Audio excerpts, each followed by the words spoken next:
आमच्या संगमनेर तालुक्याचं अत्यंत आदर्श असं व्यक्तिमत्व श्रीयुत नंदकिशोर वसंतराव रहाणे सर यांच्या मार्गदर्शनाखाली आम्ही हा आचार्य ट्रेकर्स नावाचा ग्रुप तयार केलेला आहे. दरवर्षी आम्ही यांच्या मार्गदर्शनाखाली पन्हाळा ते पावनखिंड ही मोहीम सर करत असतो आणि तदनंतर प्रत्येक महिन्याला किमान एक तरी गड सर करावा या भूमिकेतून आम्ही प्रत्येक महिन्याला वेगवेगळ्या गडांवर जात असतो. त्यापैकीच त्या मोहिमेतील आजचा एक दिवस रतनगड सर करण्याचा आणि हा रतनगडावर आता आम्ही साधारणपणे सकाळी 9:45च्या दरम्यान अमृतेश्वर या ठिकाणी जे मंदिर आहे त्या मंदिराच्या ठिकाणी त्या मंदिराचं दर्शन घेतलं आणि गड सर करायला सुरुवात केली.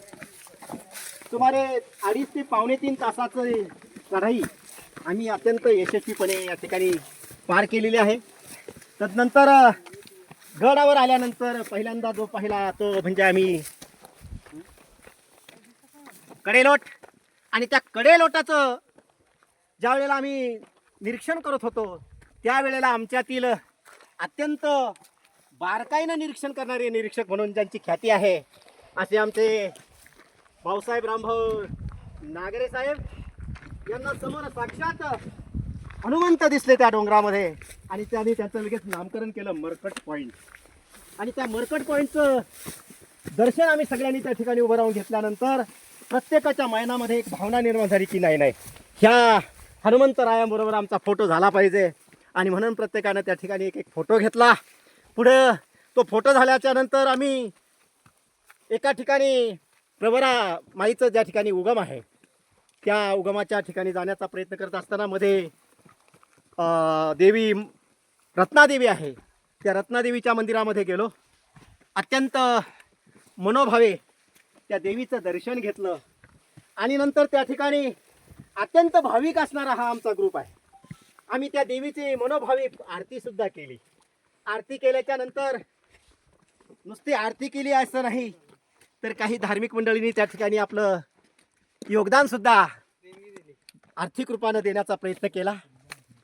ते सर्वच देणगीदारांचं आई रत्नादेवी मातेच्या वतीनं मी विशेष आभार मानतो.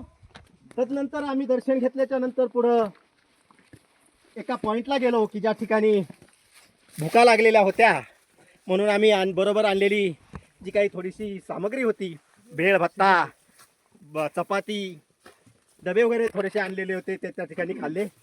परंतु ते खात असताना आम्हाला त्या ठिकाणी अत्यंत चांगल्या प्रकारचा आणखी एक असा अनुभव आला की आसपास असणारी सर्व जंगलातील माकडं त्या ठिकाणी आली. आम्हाला खूप भुका लागलेल्या होत्या परंतु आम्ही आमच्या पोटात घालण्याऐवजी ह्या माकडांच्या पोटात कसं जाईल याचा विचार करणार हे आमचं आचार्य ट्रेकर्स ग्रुप आहे. यांनी त्या माकडांना कोण चपाती देते कोण भेळ देते कोण कांदा देते पण शेवटी ती माकडच हो. त्या माकडांना आम्ही हे सगळं खायला देत असताना ते आपापसात इतके भांडायला लागले ते एकमेकाच्या तोंडातले वाढायला लागले.